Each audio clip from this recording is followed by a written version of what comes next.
Hey, everybody. Um, I'll just apologize in advance. I'm super jet lagged. I got a lot of material. It's right before lunchtime. Did you know I read a study where judges who were granting or not granting prisoners parole from prison early in the morning had a granting rate around 65%. Heading toward lunch, basically hit zero. Right after lunch, 65% again.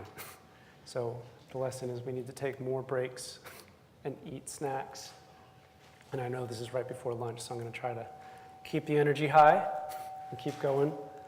Hello. So my talk is about designing for horizontal scale, which I'll talk a little bit more about what that means in a minute. So I work for Adobe Design. And Adobe Design is a centralized product design team inside of Adobe. We're multidisciplinary, and we do a lot of different things. We cover most of the Adobe products, which is about 120 products and services in market at any given time. We see ourselves kind of like this. Sometimes we're guilty of this, also guilty of this. So we're Adobe Design. We are mighty. We're about 250 people worldwide. But Adobe is a company of 20,000 people, which makes us a pretty small minority. And so we've always been a small minority. We've learned to be very scrappy and move quickly and try to maximize our impact.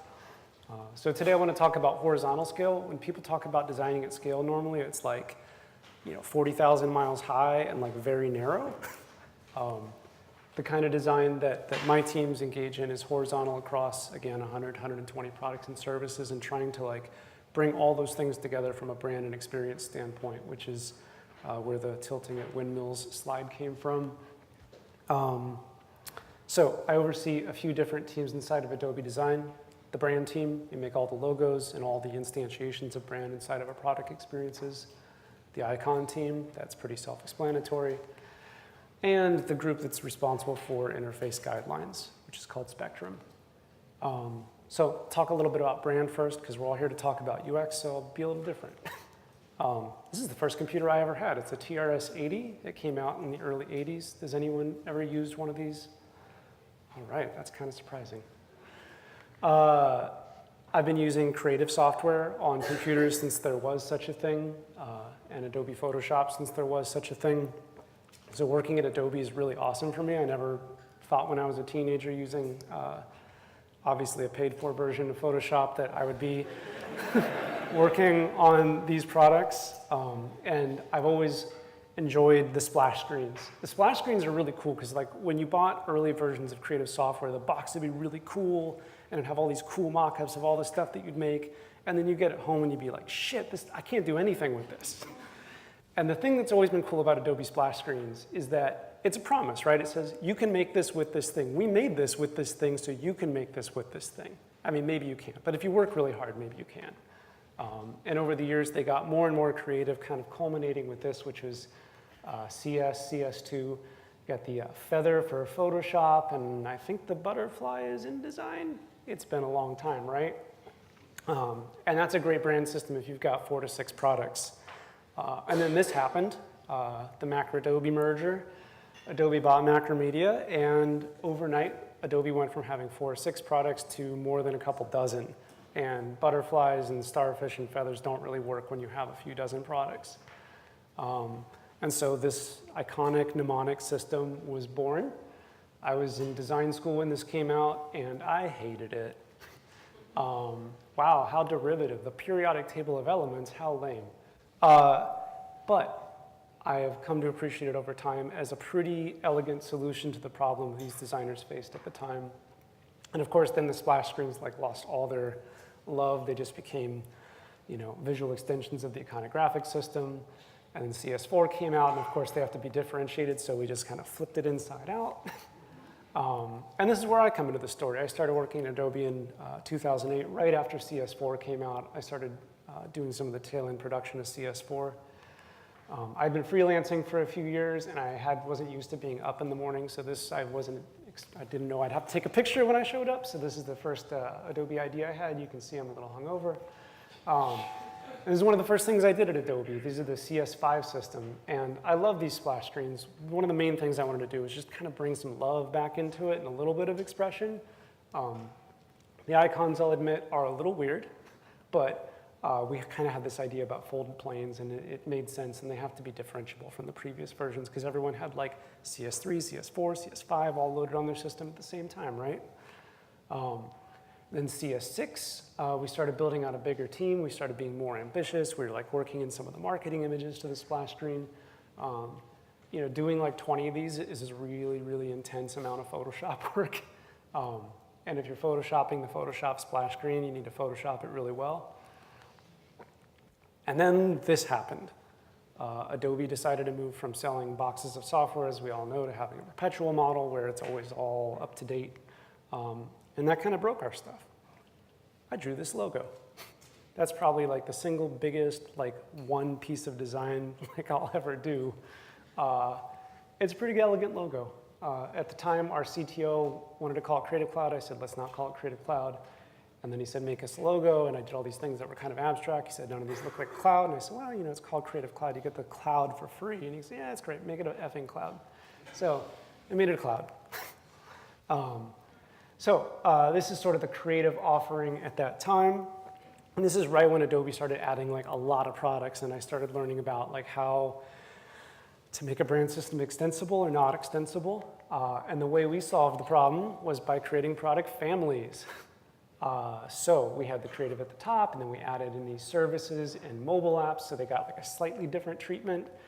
And then Adobe started adding these things. And each time the solution that we kind of got wedged into was just creating a new product family. And this is like a very curated cross-section of like the madness that we were in at that time. Each one of these has a long story. But we ended up at a place where we just started having all these products coming into the system, and they started not looking like they were coming from the same company anymore. Keep in mind, each one of these things has a million little assets that are out there that you have to create. And once they're out, every time the logos change, you got to rev them. This stuff really took a lot of time. Keep in mind, the brand team is 3 people. So between mergers, acquisitions, and the joys of an asynchronous product cycle, we ended up with this mess. And we kept hearing from executives of the company asking, like, well, why can't we have a nice brand system like Company X? And we had to say, well, partly because of you. It's not really that hard. You just pick something and stick with it. Maybe we can try that. And with Creative Cloud coming out, it gave us an opportunity to sort of like break this cycle of like releasing software 18 months. And thus was born a project we called Project Kitten Pony. And Project Kitten Pony was about bringing some consistency to the brand, just sort of ending this madness once and for all. Project Kitten Pony had just a couple simple tenets: beautiful, scalable, ownable, which means not a mess. So people were always asking for this. Why can't we just put 2 letters on everything? It's not really a good system once it starts getting to a certain scale. Plus, it only really works for people that, you know, grew up with Western languages. Lots of bad ideas. We did all the bad ideas because we knew sooner or later when we were presenting this to somebody high up, they'd want to ask, oh, what, did you try this thing? Yeah, we tried that here. And in the end, we decided, you know, this sort of direction we'd gone with CS6 and Creative Cloud was the strongest DNA. The neon colors, high contrast, border, kind of ownable, and we just sort of took that and extended it out. Reworked the color system. This kind of work takes forever. It's extremely tedious to like work out a big harmonious palette of colors. And we built it out actually 3 times larger than you're seeing here so that we'd have unlimited color stops. No matter how many products you try to add to this system, we're going to have an answer. We'll work it in there somewhere. And then the logo system just adhered to a real simple set of rules. If it was a cloud, it was red. If it was a product, it got a border. And then there's just sort of the bucket that's everything else. It's like a utility.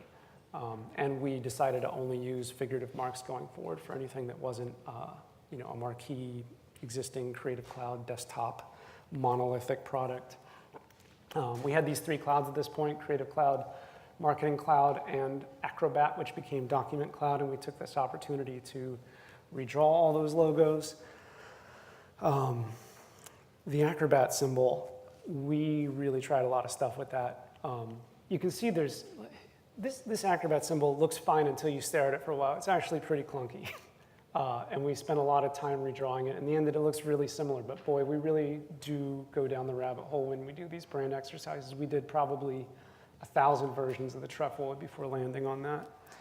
So over the course of 2 or 3 short years, we went from having a brand system like this to something that actually looks like it comes from the same company.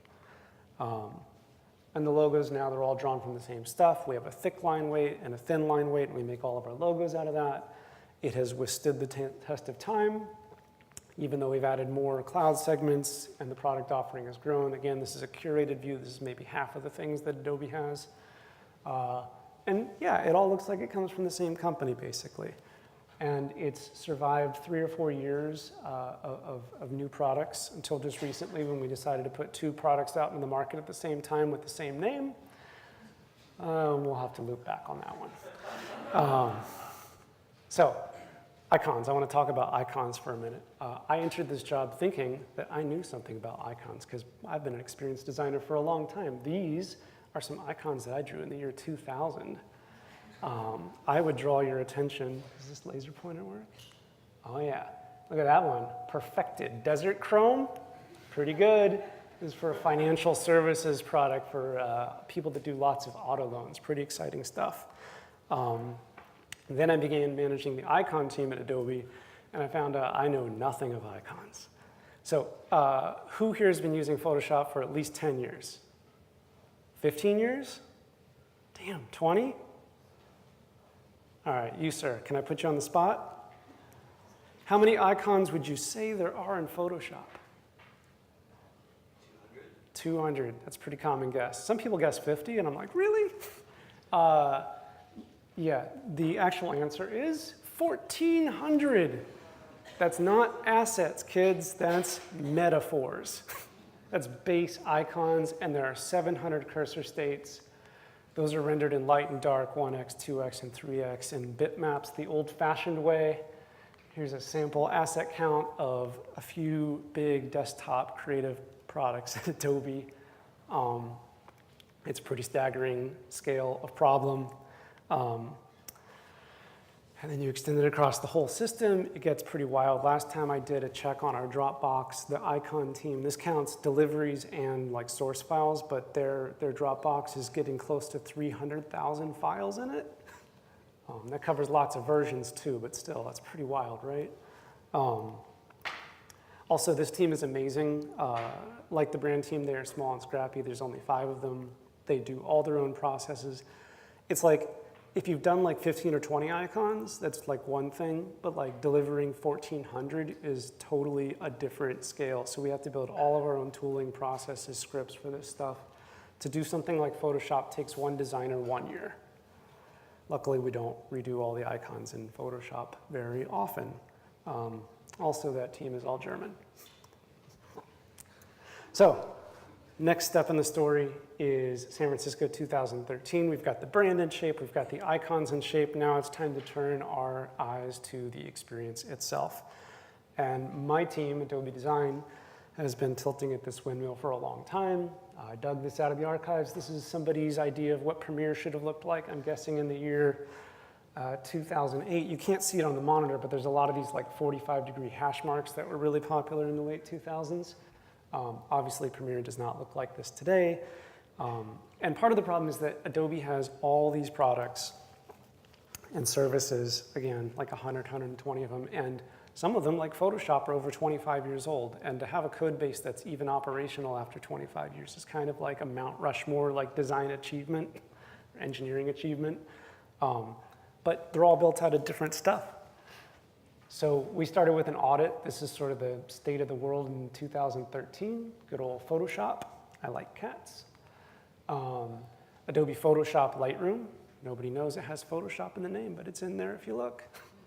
And then Adobe Photoshop Lightroom Mobile. Beautiful, but again, built out of a totally different set of Legos. Adobe Marketing Cloud. Document Cloud, all completely built out of different kinds of stuff. So who cares, right? Is there much overlap between a customer that uses Adobe like web analytics products from Marketing Cloud and uses Photoshop? Probably not, but there's a high degree of overlap between both of those product segments and people that use Acrobat. There's about 1 billion Acrobat users out in the wild at any given time, if you can believe it. And part of the reason Adobe has all these products and services is that ostensibly they're supposed to be part of like an offering that is contiguous in some way, right? And if everything's made out of different stuff, if you're moving between the different verticals, you know, and they feel like they're coming from different companies, then, you know, it somewhat limits our opportunity to create experiences that come up to more than the sum of their parts. So we started with basic questions like, what should Adobe products feel like? And if they're going to be an extension of our brand, what does that mean? Our brand is utilitarian, rational, and beautiful. The trademarks or the watchwords of the brand team. We always try to represent our product marks in as little moves as possible.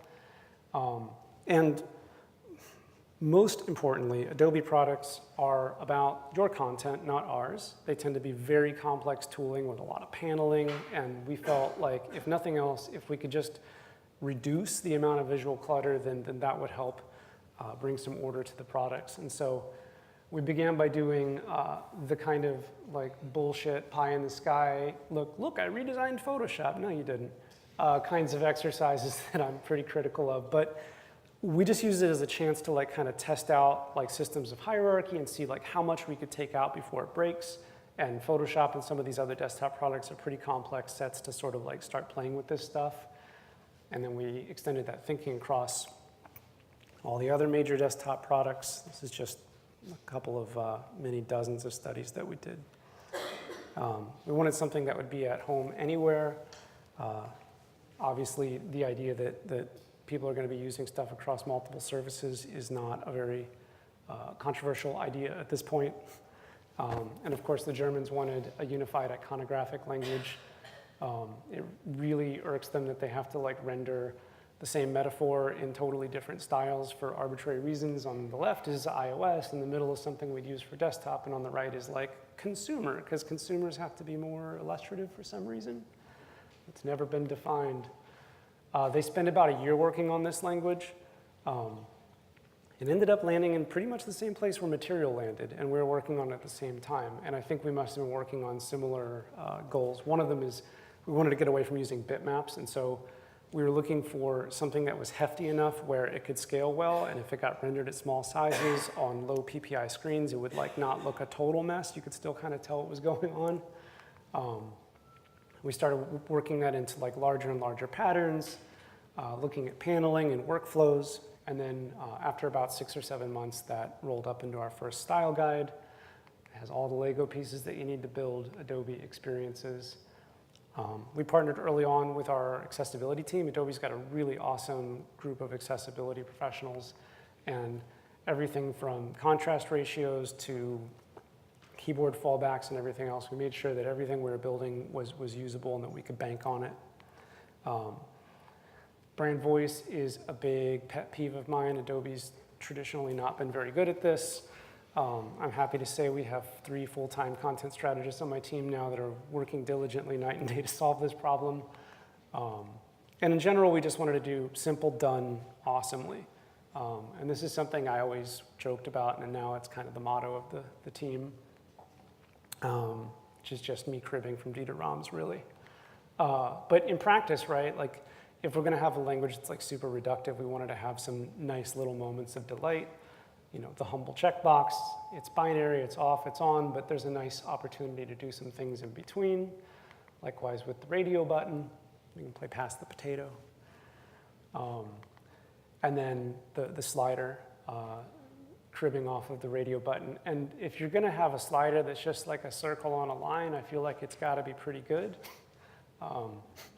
And we spent a lot of time massaging all these little controls and making them feel like they were alive, because if you're gonna have a really flat UI, you want to have like a little bit of delight. And of course, since our brand system has always been built on the idea of a color spectrum, we had the novel idea of calling our design language Spectrum. But of course, at this point, we hadn't really done anything, have we? We're just drawing pictures of experiences. We're not actually building them, which is the hard part. And so we started right from the beginning by actually building it, right? Just created a site internally and started building out all of these controls, making sure that every idea that we had was actually executable. Not a very novel idea, but it was really helpful for people to have a place to come and see like what we had in mind for the experience. And at a big company like Adobe, a big part of making this thing happen is basically a sales effort, creating what I call the Veneer of Inevitability. This is happening. It's already underway. You can play an important role in making other people feel like they were attached to it. I had this deck that started with this dumb slide that I did about 300 or 400 times over the course of a few years. We did this, oh boy, I hope this isn't loud. It's not loud at all. That's okay, I'm not gonna make you watch this, but this is like a 3-minute video, and basically it's just a walk through like the entire Adobe like landscape across all of our verticals. And we produced this video, we spent a lot of time on it. Oh, no, keep turning it down. And the idea was just so that we could show it to people and be like, look, like you just work on this boring like marketing product, but like you play an important role in bringing like the one Adobe vision together. And this video like really moved the needle. It was time well spent. And then of course, anytime, hey, look, it's me on stage looking at a picture of me on stage. Anytime there was any kind of company event where I got a chance to talk, I was up on stage pitching Spectrum. We got designers involved throughout the org, made them feel ownership of it. This is some early data viz language explorations. We had a contest. And at this point, probably 75–80% of what we have in our design language didn't come from the design language team. It came from people working on real world problems. And then the other big thing that we did early was we teamed up with all the frameworks teams at Adobe. We had an opportunity where the teams that work on what we call the DVA products, After Effects, Premiere, Audition, everything around audio and video, they were doing a major revamp of their framework, and we had an opportunity to partner up with them and make a big impact kind of from the engineering side up. And so we partnered up with them. I put a designer and engineer on this full time for a year, and overnight, from a user's perspective, Premiere looked like this, and then it looked like this. And as somebody who uses Premiere a lot, it's a big difference. I never get sick of going back and forth between these two slides. Just two people's work for a year plus an entire engineering team just to make this small thing happen. But mostly just an exercise in reduction, right? Getting rid of all the bevels and drop shadows and gradients and every other thing that the 2000s brought us. And then the next thing that came up was there was a team working on the next version of Lightroom, the thing that broke my brand system that I was telling you about. So this is pretty exciting to me. This is sort of our, pie in the sky, North Star vision of what we thought something like Lightroom would look like. We spent a lot of time prototyping all these panels and figuring out how to like make this work. This is just one of dozens of these prototypes. Oops.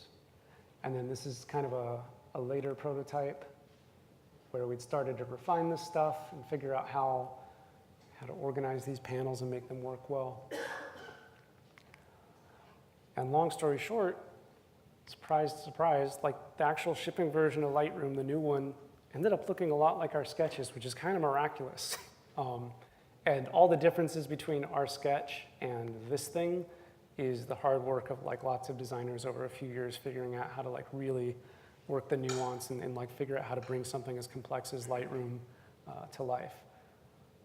Again, I like cats. And of course, our vision of multi-surface parity, both from a feature perspective and an experiential standpoint, has come true. If you haven't had a chance to try out the new Lightroom, it is awesome. It's exactly the same pretty much on the web, on your iPhone, on your desktop, on Windows. It's the same everywhere with all the same features, and it's all in the cloud. It's very cool. And of course, Spectrum is already rolling out in some of our new products. This is a 3D prototyping mock-up kind of thing called Adobe Dimension that we just launched. And of course, Adobe XD, which we're excited about and we use for all of our production work now. So just a little bit about the near future. We've been pivoting out of like a design role as you do, and we've been moving into like productizing this thing. We've been doing dozens and dozens of internal customer interviews over the last couple of years and learned a lot about how to make this thing work at a company like Adobe. And we've grown the team. This effort started with me and 2 other people. Now it's 15, plus the content strategists, and half of that team is engineers. So I want to talk a little bit about how to like evolve UI when you have this many products and services in market at the same time. This is like a pretty typical design development cycle, right? Designer draws a picture of a thing, then they draw drawing over the picture that tells the developer what they're supposed to make. Then the developer looks at that, and hopefully they implement it the way that it was drawn. And it's just a big game of telephone. And then we rinse and repeat. And this lasts anywhere from a few weeks to a few months or a year, depending on how ungainly your product or your product team is. And we got as far as we have so far the old-fashioned way, doing it this way. But that process at a company like Adobe is very expensive, and it yields a poor result because there's a lot of opportunity to mess it up. Take, for example, the Humble button. It's blue, it's got rounded corners, it says action. There are 180 permutations of button in the Spectrum design system. Of course, there's the different versions of it for destructive things, or if it's primary, or if it's call to action. And then, of course, we have quiet versions in case you don't want big rounded buttons everywhere in your experience. And, of course, each one of those has 5 different states, of course. And then we support 4 different color stops officially with the Spectrum language, from extra light to extra dark. And then, of course, we support that across 6 different platforms officially. That's 1,080 buttons that you're looking at, which is 1,080 opportunities to get it slightly wrong. And as we know, when it comes to brand and experience, it's death by 1,000 cuts, right? I learned that from brands. So we are building something internally that we call Spectrum DNA, which is a pretty straightforward idea in principle. It's actually turned out to be pretty difficult to build, although we are really making a lot of progress, and we have working prototypes of this whole thing I'm about to talk about. So we take design variables, right? This is like redlining stuff. And we take our design files, things like brand assets and icons, of which, as you know now, there are very, very many. And we basically put those in a repository. We'll call it a database. And then we stick service on top of that thing. And that, in a nutshell, is Spectrum DNA. And what Spectrum DNA is now allowing us to do is to distribute from a single source of truth all the variables that make up our experience language to frameworks, design resources, and by design resources, I mean Spectrum DNA actually generates all the files that our designers use to design our experiences. And it also keeps all of our websites and documentation up to date, and it's versioned. We're also putting strings in there, internationalization, and a bunch of other things. It allows us to keep everybody on the same page across all those experiences. So that's me. I work at Adobe, and I'm at the intersection of all things brand and experience across more than 100 products and services. And I spent 9 years trying to like build some kind of mechanism to keep it all together. And it's finally like hitting critical mass. Yeah, so I'm really excited to be here. Thanks for letting me share. They're flashing me off stage, so I got to get going. Thank you.